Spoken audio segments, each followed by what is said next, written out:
this is my kind of shout out to where the future is really heading, because all these other ones are in some ways trends that are in process.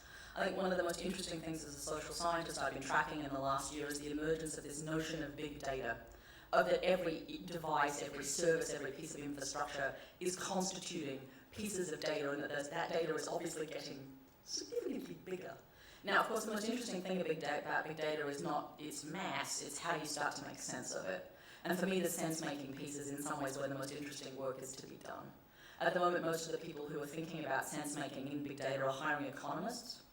Hal Varian at Google thinks that economists are the new sexy, sort of like the new black. I don't quite know what to make of that as an assertion, but I'm fascinated by the notion of what it's going to take to start making sense of the data, and also to understanding that the way that data will be made sense of, i.e. the algorithms that get written, and this is where I'm going to get a bit geeky.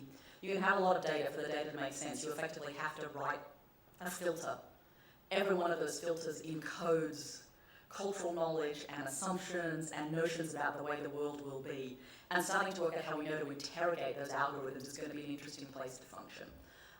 The classic example of that given at the moment is that some of the dating site algorithms have built into them notions about what an ideal relationship should be.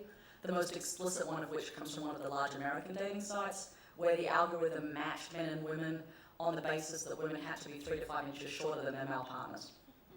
Now, knowing how to interrogate the algorithm so you can work out what the assumptions are in it is going to be a very different work than the kind of work we have done historically. But as big data starts to be, in some ways, where the story is at, knowing how to start asking the questions about what the filters look like is going to be a really interesting place, but I think a place where we're going to have to re-educate ourselves. It's also the case, and I know many of you track these both professionally and I think in some ways as part of our daily work lives, is that consumers and citizens are also full of anxiety about all this new technology. Now, the anxieties aren't necessarily new themselves. I think we heard the same anxieties about the introduction of electricity, television, radio, cars, trains. They're all accompanied by fear about what that new technology would hold. Historically, in the tech field, those anxieties have been mostly about things like privacy and trust. I think increasingly they're moving into an anxiety about reputation. So less about privacy and more about what happens when you start to make sense of me in my various spaces. But knowing that the anxieties exist is, for me, a really important place to track people's responses to technology, because these anxieties are indexical of the things we worry about.